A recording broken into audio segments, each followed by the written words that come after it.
अजीम नाम में आप तमाम कलीसिया की सलामती हो। जैसा कि नाजरीन, हर रोज़ हम खुदा की दी हुई नेमतों और बरकतों के लिए मॉर्निंग प्रे में खुदा का शुक्र अदा करते हैं। तो आज हम मॉर्निंग प्रे में खुदा ने हमें जो कायनात में चीज़ें बख्शी हैं, हम बारी बारी करके उनका शुक्रिया अदा करेंगे और अपने प्रोग्राम का आगाज़ करेंगे। तो आएँ आज हम अपने प्रोग्राम का आगाज़ ज़िंदगी जैसी नेमत से स्टार्ट लेते हैं कि हम कितने मुबारक हैं कि खुदा ने मुझे और आपको नई ज़िंदगी बख्शी है कि हम खुदावंद के कलाम को सुनने के लायक हुए। अगर हम अपने आसपास नज़र दौड़ाएं तो हम में से बहुत सारे बहन भाई हैं कि खुदा ने उन्हें ज़िंदगी तो दी है, लेकिन किसी की टांग नहीं है, किसी का बाजू नहीं है, या कोई नज़र से माजूर है। तो हम खुदावंद के खुशनसीब लोग हैं कि खुदा ने मुझे और आपको आज का दिन इस रूह ज़मीन पर ज़िंदा और सलामत रखा और पूरे अज़ा के साथ हम खुदा की परस्तिश करने के लिए तैयार हैं। आएँ आज हम कलाम मुक़द्दस में से अपनी रहनुमाई के लिए सुनेंगे ज़बूर 15 उसकी पहली 2 आयात। ऐ खुदावंद, तेरे खैमा में कौन रहेगा? तेरे कोहे मुक़द्दस पर कौन सकूनत करेगा? वो जो रास्ते से चलता और सदाकत का काम करता और दिल से सच बोलता है। पाक कलाम का पढ़ा और सुना जाना मेरे लिए और आपके लिए बायस बरकत हो। आमीन। अजीज़ों, जैसा कि आज हमने कलाम मुक़द्दस में से सुना कि खुदावंद के खैमा में कौन रहेगा और खुदा के कोहे मुक़द्दस पर कौन सकूनत करेगा, आज ये हमारे लिए एक छोटा सा सवाल है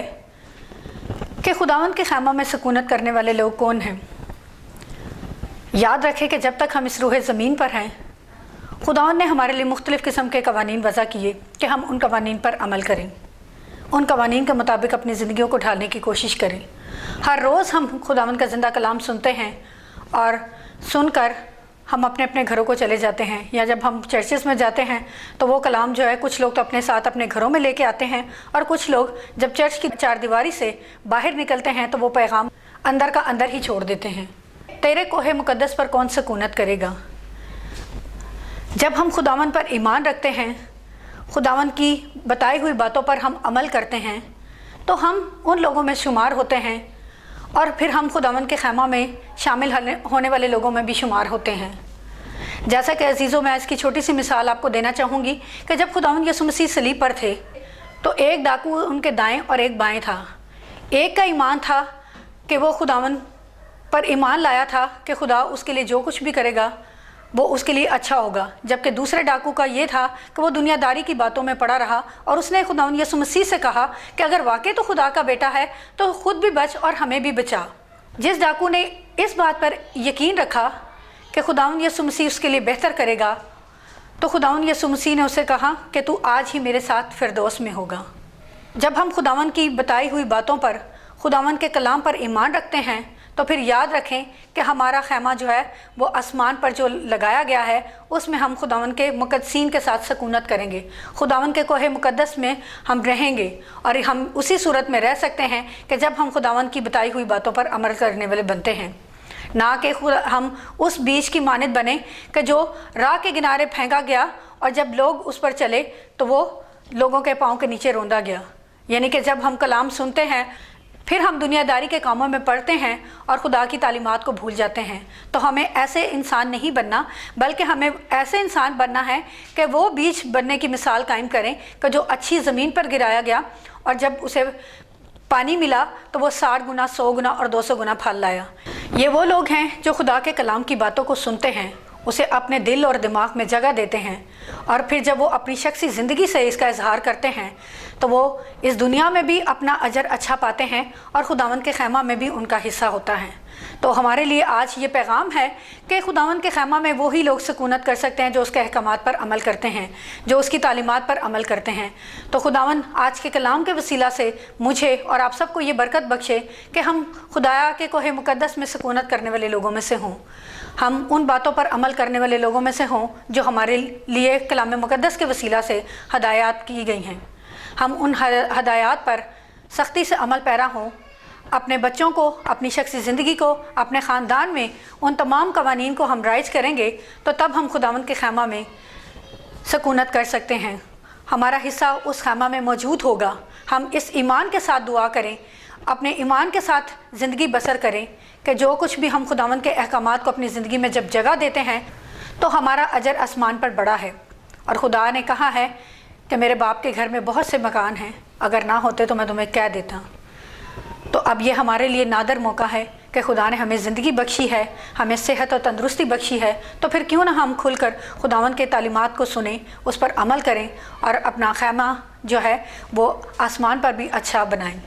تاکہ ہم ان لوگوں میں شمار نہ کیے جائیں کہ جہاں رونا اور دانتوں کا پیسنا ہو، بلکہ ہم خدا سے ابدی گھر کی امید رکھیں کہ ہم جس گھر میں بھیجے جائیں گے وہاں ہمیشہ خوشی ہوگی، کامرانی ہوگی، اور ہم خداوند کے مقدسین کے ساتھ ہمیشہ خوشی اور شادمانی کے ساتھ رہیں گے۔ خداوند آج کے کلام کے وسیلہ سے مجھے اور آپ سب کو ایسا کرنے کی توفیق بخشے، آمین۔ آئے ہم آج کے کلام کے لیے دعا کریں گے۔ اے باپ آسمانی، تو جو تھا، تو جو ہے، تو جو آنے والا ہے، ہم آج کے کلام کے لیے تیری شکر گزاری کرتے ہیں کہ جو تو نے ہماری رہنمائی کے لیے بھیجا کہ ہم اپنے دلوں میں جگہ دے سکیں۔ باپ آسمانی، ہم تجھ سے منت کرتے ہیں کہ تو ہمیں اپنے قوانین سکھا، تاکہ تیرے قوانین کو ہم زیادہ سے زیادہ اپنی زندگی میں جگہ دیں اور یہ قوانین ہماری زندگی کا حصہ بن جائیں، تاکہ اے مسیح باپ ہم تیرے مقدسین میں شمار ہوں اور تیرے خیمہ میں ہمارا بھی حصہ ہو۔ ان لوگوں کے لیے بھی دعا التجا کرتی ہوں کہ جو اس حصے سے محروم ہیں، کہ اپنی بیٹیوں اور بیٹوں کو بڑا فضل بخش، تاکہ باپ وہ بھی اپنی زندگی میں اس کمی کو محسوس کریں، وہ تیرے ہر روز کلام کو پڑھنے والے بن سکیں، ہر روز تیرے نام کی شکر گزاری کرنے والے بنیں۔ ہم زندگی کے لیے بھی تیرا شکر ادا کرتے ہیں جو تو نے ہمیں بخشی ہے، کہ اس زندگی کے وسیلہ سے باپ آسمانی جو ہم نے تیرے کلام کے وسیلہ سے پائی ہے، ہم تجھ سے منت کرتے ہیں کہ تو ہمیں ہر وقت اچھے کام کرنے کی توفیق بخش۔ ہم شکر گزاری کرتے ہیں کہ ہم مکمل انسان ہیں، اور یہ ساری شکر گزاری تیرے نام کو ہے، یہ سارا جلال تیرے نام کو ہے۔ آج ہم دعا التجا کرتے ہیں خدا مسیح باپ کہ تو ہمیں عقل اور دانائی بخش، تاکہ ہم تیرے گہرے بھیدوں کو سمجھنے کے لائق ہوں، ہم صرف منہ سے تیرا اقرار کرنے والے نہ ہوں۔ میں دعا التجا کرتی ہوں تیرے بیٹے زمان کے لیے اور ان کی ساری فیملی کے لیے، کہ باپ آسمانی جو کہ کرسچن کالونی سے ہیں، اپنے بیٹے کے کاروبار کو تو اور زیادہ وسعت بخش، تاکہ اے باپ تیرا بیٹا خوشی اور کامرانی کے ساتھ کھائے پیے اور سیر ہو، اور باپ تیرے نام کی زندہ گواہی دینے کے لائق ہو۔ دعا التجا کرتی ہوں تیری بیٹی ارشاد کے لیے کہ جس کے جوڑوں میں درد ہے، کہ اپنی بیٹی کو خدا مسیح باپ تو سر کے بالوں سے لے کے پاؤں کے تلوے تک چھو اور بلیس کر، تاکہ اے باپ تیری بیٹی کے جسم میں جو کوئی بھی بیماری ہے، جو کوئی درد اور تکلیف ہے، وہ تیرے نام کے وسیلہ سے دور ہو، اور باپ تیری بیٹی تیرے نام کی زندہ گواہی دینے کے لائق ہو۔ میں تیری بیٹی روبی کے لیے جو کہ پشاور سے ہے، اس کی تمام زندگی کے حالات اور واقعات کو باپ آسمانی آپ کے قوی ہاتھوں میں دیتے ہوئے آپ سے منت کرتی ہوں کہ آپ اپنی بیٹی کے حق میں اچھا فیصلہ کریں، تاکہ اے باپ تیری بیٹی اپنی زندگی میں اچھے فیصلے ہوتے ہوئے دے کر تیرے نام کی شکر گزاری کرے۔ میں تجھ سے منت کرتی ہوں آسمانی باپ کہ تو میری اس دعا کو سن اور قبول کر اپنے میٹھے اور جلالی نام کے وسیلہ سے،